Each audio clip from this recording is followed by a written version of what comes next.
All right, hi guys. Today we are going to be making our no-bake cookies without peanut butter. I will show you the option if you're going to use peanut butter, what you can do and how you can use that. But for our no-bake cookies, we're going to be using milk. And you can, if you cannot have regular milk, you can use lactose-free milk. We're going to be using some sugar, some vanilla, cocoa powder, which is not hot chocolate. I try to tell everybody that. It's just a pure form of cocoa, so there's no sugar in it. It's not sweet.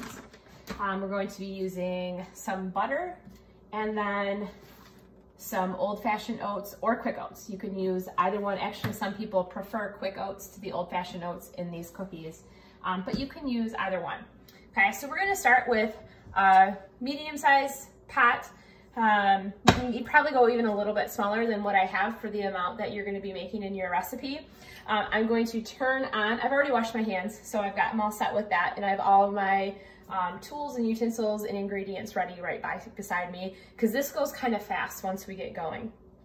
So I'm going to turn my front burner on, and I'm going to turn it on almost to high, okay? And then I'm going to start with my milk and my butter. I'm gonna put those two things in the pot together, and I'm gonna wait until that butter completely melts into the milk before I add anything else. So that's really important that you follow each of the directions with that. So I will be putting in 1/3 cup of milk, and that is what I'm going to do right now. So I have my liquid measuring cup. Remember, we always measure flat on the surface. I'm gonna measure out 1/3 cup of milk. Okay, so it's really not very much. I did that level. I'm gonna put that into my pan, and then I'm gonna add in 4 tablespoons of butter. Okay, so the great thing about butter, and when you use a stick of butter, on that stick of butter, they actually have measurements for you. So you're not gonna be able to see it, but right here, it tells you tablespoon and where you need to cut it for each one. So you don't have to measure it out into a measuring spoon. This is Kerrygold butter, so it actually comes in a big kind of rectangle. You can see it on other butter as well, and they have it all measured for you. So I'm gonna actually put the butter right into the milk right now while that milk is heating up, and I'm gonna wait for that all to melt together. It's important to watch our milk because milk can burn. I don't know if you've ever smelled burnt milk before. So I'm gonna turn my heat down a little bit, maybe to like a 5 or a 6. I'm using a heat-proof rubber scraper spatula in there, and I'm gonna wait till that butter melts down really well into the milk. While that is going, someone in your group or you can get the next 2 things ready that are gonna go in here once the butter is melted, and that is going to be 1/4 cup of cocoa, which I'm gonna measure out right now. Okay, so I have the butter and the milk melting together. I need that all to be melted completely. And now I'm measuring out my cocoa powder. I don't have a 1/4 cup, but I'm gonna use a 1 cup and measure it to the 1/4 line with the cocoa powder.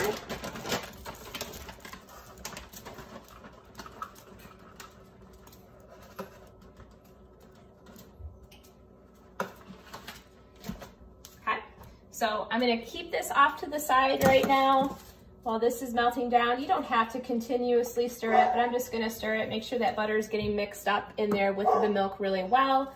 And then the other thing I'm gonna need is 3/4 cup of sugar.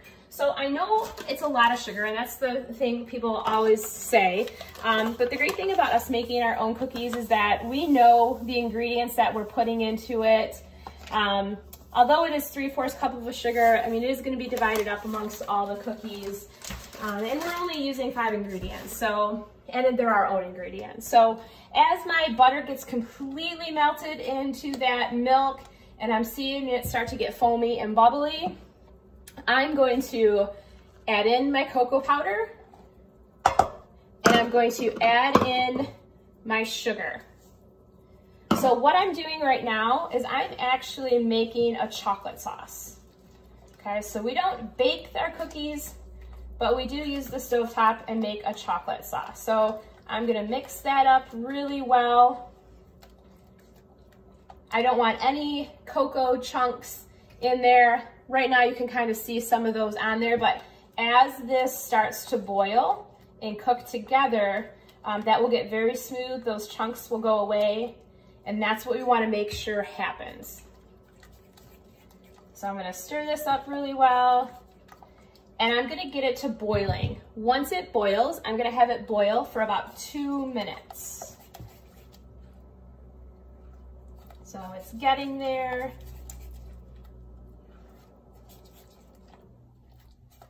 It'll start boiling in a second. And there it goes, it's starting to boil. I'm gonna actually use a whisk and get some of those cocoa chunks, kind of mix them up a little bit.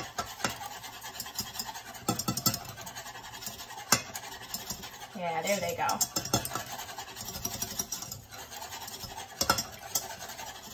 Okay, so this is gonna boil now for 2 minutes. You're more than welcome to set the timer on your stove as you do that, or we're gonna kind of guess, eyeball it a little bit. Again, we want it to boil until it's very smooth and you don't see any of those cocoa chunks, the sugar dissolved right away, but we need that. It's really important for our sauce to have that.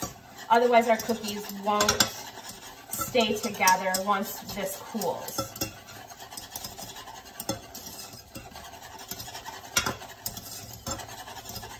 So what I'm gonna do right now, at the very end of this, with the sauce going, I'm now gonna add my vanilla. And for vanilla, we are going to add 1 teaspoon, 1 teaspoon, not a tablespoon, so it's the size down. I'm not gonna pour it over top of my pan, because if I mess up, I don't wanna have too much vanilla in there. We talked about it. This does not taste like vanilla ice cream. It's very strong. So I put that in now. If you were making these at home and adding peanut butter into this, or you might use almond butter or even sun butter or something like that, now is when you would add it in. And I added 1/4 of a cup.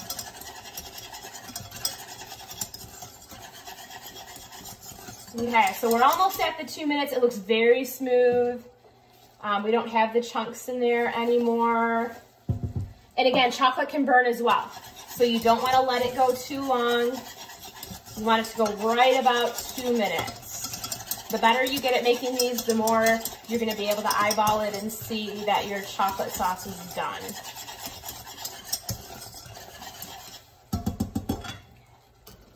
Okay, so my sauce is actually done, and it's very hot and it's boiling. So this is not something that you want to try and taste your spoon or the whisk or whatever you have. You definitely don't want to, because it is boiling and it will burn you.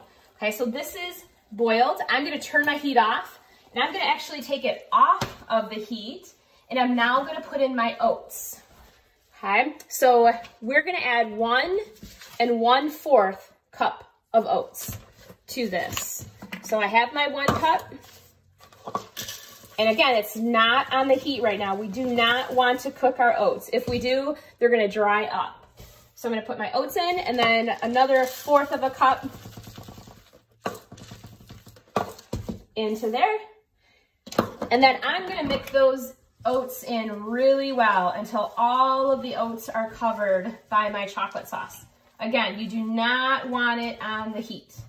Keep it off of the heat. Mix it up. Our pan is hot, the chocolate sauce is hot, so again, you don't want to touch it. I'm gonna make sure we call it folding over when we take it, and we kind of fold it on top, get the stuff on the bottom, make sure we get it really well. And that chocolate sauce softens up the oats for you. That's why some people like quick oats a little bit more, because they're softer to begin with, but these work fine. I'm just gonna make sure those are all nice and covered. They have all the oats covered in chocolate. Okay, so now what's gonna happen is that chocolate sauce, as it cools, it's gonna start to harden. So we wanna make sure that we can get these onto our pan very quickly. At school, we're gonna use a pan. Right now, I'm at home. I don't have to have this done quickly. So I'm gonna actually take my wax paper. You can use a pan as well, or a container, and I'm just gonna leave them sit on my counter. So I'm going to take 2 spoons actually, and you don't want to make these big. They're chocolate, they're very rich, you don't need to have a big cookie. So I just take a little scoop, about that much, and I'm just gonna plop it down on my wax paper. I like to use wax paper because then I don't have to wash another pan. Okay, I'm gonna put those onto here. You don't have to flatten them. Actually, they harden a little bit better if you don't flatten them. I try to keep them, I like them nice and small and bite size because they are so chocolatey. Get those onto my pan.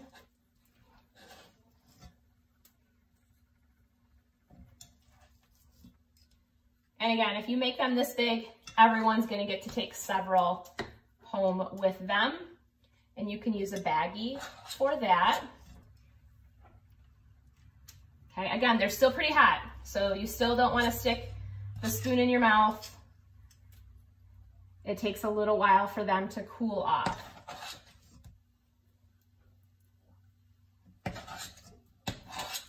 So everything happens pretty fast. So in your groups, you're gonna have everything measured because when you come to get it from the counter, you will be measuring it. So it should be ready to go for you.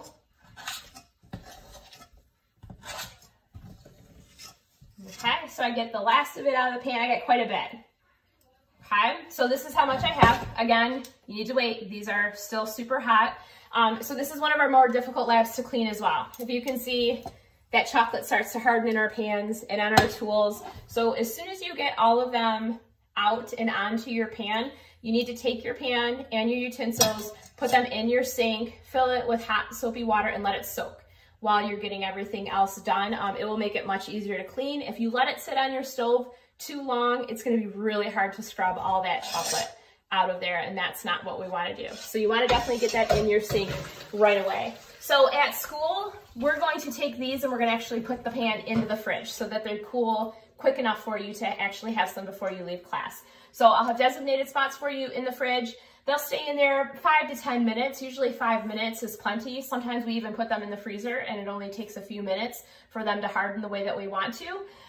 They can become very mushy once you put them into your Ziploc baggie and you're carrying them around with you for the day. So be aware of that. Don't hang on to it. The warmer it gets, the mushier they get, the messier they get.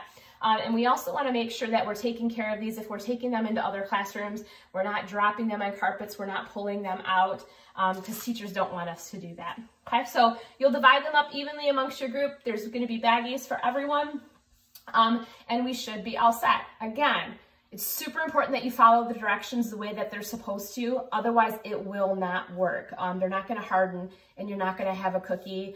We have them before where they dry out really badly, or they just don't harden the way that they should. So make sure you are following the directions, check the actual recipe page, and use the recipe page while you're actually making the cookies. Okay, all right, good luck.